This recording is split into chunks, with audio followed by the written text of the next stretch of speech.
जय हिंद दोस्तों। मैं एक्स नायब सूबेदार Rajesh Patel ex serviceman news channel 8 मई 2025 में आप सभी का हार्दिक स्वागत करता हूं। ऑपरेशन सिंदूर से जुड़ी 4 नए वीडियो, पाक को 5 संदेश, 8 सीपीसी में पे लेवल 1 से लेकर 6 तक का नया गणित, एफएफ में फायदा, पाक से युद्ध, पूर्व सैनिकों को सेना ने किया रिकॉल, आदेश, अखिलेश यादव सैनिकों की तारीफ, अग्निवीर पर सवाल, बैंक से पैसे निकालने गए पूर्व सैनिक से 50,000 की चोरी। अब सीएपीएफ सैनिकों को भी, सीआरपीएफ सैनिकों को भी 3 बार एमएसपी का फायदा, ईएसएम जेसीओ ओआर की भर्ती। अब खबर विस्तार से।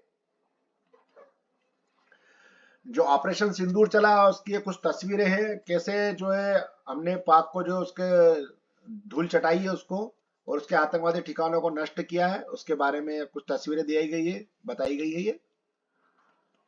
और पहलगाम हमले में धर्म पूछकर हमला किया गया था, हिंदू मुस्लिम झगड़ा कराना मकसद। ऑपरेशन सिंदूर से भारत ने कई संदेश दिए, नाम केवल आतंकी कैंप तबाह और प्रेस कॉन्फ्रेंस की गई है हमारी कर्नल सोफिया कुरैशी और विंग कमांडर भूमिका सिंह के द्वारा, के बारे में बताया गया था। 8 पे कमीशन कर्मचारियों की बल्ले बल्ले, फिटमेंट फैक्टर डीए का नया गणित लेवल 6 तक की हो सकती है और चांदी अपडेट। 7वें आयोग में फिटमेंट फैक्टर 2.5 था, जिसमें न्यूनतम वेतन 18,000 रुपए था, लेकिन अब 1.90 से 2.08 या 2.86 से हो सकता है। हालांकि सबसे ज्यादा चर्चा 1.90 फिटमेंट फैक्टर की है। अगर ऐसा हुआ तो बेसिक सैलरी में जबरदस्त इजाफा होगा। जैसे जिसकी सैलरी 18,000 रुपए थी उसकी 34,200 रुपए बेसिक हो जाएगी और उसके ऊपर डीए। हालांकि डीए जो 0% शुरू होगा और हर 6 महीने में बढ़ेगा। तो ये खबर है। इसके बाद युद्ध की स्थिति में पूर्व सैनिकों को केरल के पेगोडे सैन्य स्टेशन पर स्वैच्छिक सेवा के लिए बुलाया गया है। हम जैसे कि जिस प्रकार से भूतपूर्व सैनिक हैं और हमारा धर्म है कि हम हमारे देश की रक्षा में अभी भी हमारा अहम योगदान दे सकते हैं और दे रहे हैं, वैसे ही केरला में जो भारत पाकिस्तान युद्ध के तनाव को देखते हुए पेगोडा तिरुवनंतपुरम के पेगोडा सैन्य स्टेशन पर स्वैच्छिक ड्यूटी के लिए बुलाया गया है। जो भी सेवानिवृत्त सैन्य सैनिक है वो अपने ड्यूटी स्वेच्छा से काम करना चाहता है, वहां पे ईसीएचएस पॉलिक्लिनिक तिरुवनंतपुरम में अपना पंजीकृत कराया जा सकता है। पेगोडा मिलिट्री स्टेशन और उससे जुड़े संस्थानों में रियर एरिया ड्यूटी के लिए स्वयंसेवी कर्मियों की तलाश की जा रही है, ताकि भीषण युद्ध की स्थिति में उन्हें सक्रिय किया जा सके। इच्छुक और शारीरिक रूप से स्वस्थ भूतपूर्व सैनिक जो इस क्षमता में एक बार फिर से देश की सेवा करने के लिए तैयार है, उनसे अनुरोध है कि वे बिना देरी किए ईएसएचएस पॉलिक्लिनिक तिरुवनंतपुरम में अपना नाम दर्ज कराएं। और वैसे बहुत सारे हमारे केरला के भाई सैनिक हैं, वो इसमें जरूर योगदान देंगे और बढ़ चढ़कर इसमें युद्ध में हिस्सा लेंगे, ऐसी हमारी उम्मीद है।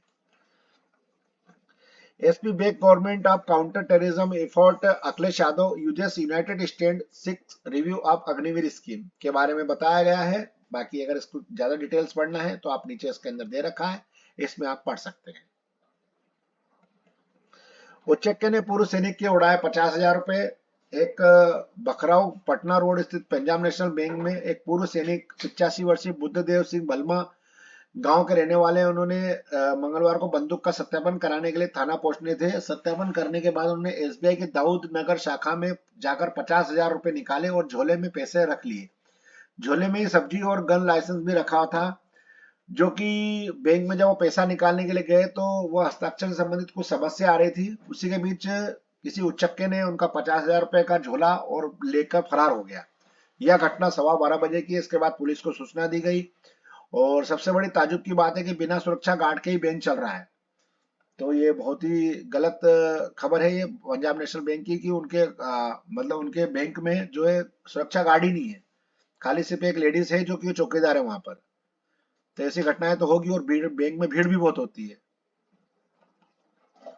एमएसपी के लिए benefit must be granted along with the pension benefit to employ who got demanded extension of service year. अब दिल्ली हाई कोर्ट ने यह फैसला किया है।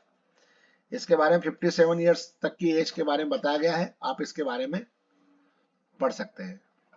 बस दोस्तों, मेरे पास खबर आज यही तक थी। जय हिंद, जय हिंद। आपका दिन शुभ रहे।